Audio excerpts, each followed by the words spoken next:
Brought to you by 5paisa.com. Investing made easy and rewarding. Download the app now. Paytm जितनी उम्मीदों से IPO लाई थी, उस उम्मीद से लोगों को कोई फायदा नहीं हुआ। इसकी लिस्टिंग फ्लॉप रही। बहुत से लोगों की जमा पूंजी इस आईपीओ में स्वाहा हो गई। अब खबर आ रही है कि कंपनी को सालाना आधार पर भी घाटे का मुंह देखना पड़ा है। दरअसल पेटीएम की पेरेंट कंपनी 197 कम्युनिकेशन ने वित्त वर्ष 2021-22 की चौथी तिमाही के वित्तीय नतीजों का ऐलान कर दिया है। कंपनी की तरफ से दी गई जानकारी के मुताबिक 31 मार्च 2022 को खत्म हुई 3 महीनों के दौरान कंपनी को ईयर टू ईयर आधार पर 762.5 करोड़ रुपए के घाटे का मुंह देखना पड़ा है। वहीं कंपनी ने इससे पिछली तिमाही में 444.4 करोड़ रुपए का घाटा उठाया था।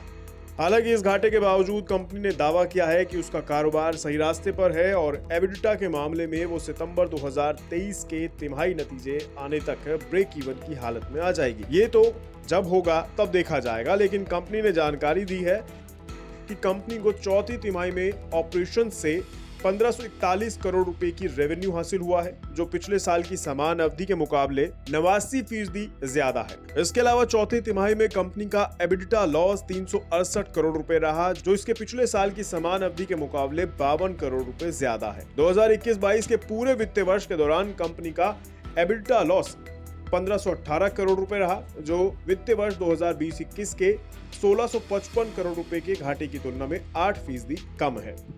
बता दें, कंपनी ने रिजल्ट को शुक्रवार की देर रात शेयर बाजार बंद होने के बाद घोषित किया है। बॉम्बे स्टॉक एक्सचेंज की वेबसाइट पर कंपनी ने नतीजे रात 9:41 पर अपलोड किए, जबकि रात 9:48 पर कंपनी ने अपने ट्विटर हैंडल पर भी नतीजों की जानकारी दी। जहां तक बात बाजार में शेयर के भाव की है, तो शुक्रवार को नतीजे आने से पहले पेटीएम के शेयर 572 रुपए पर बंद हुए थे।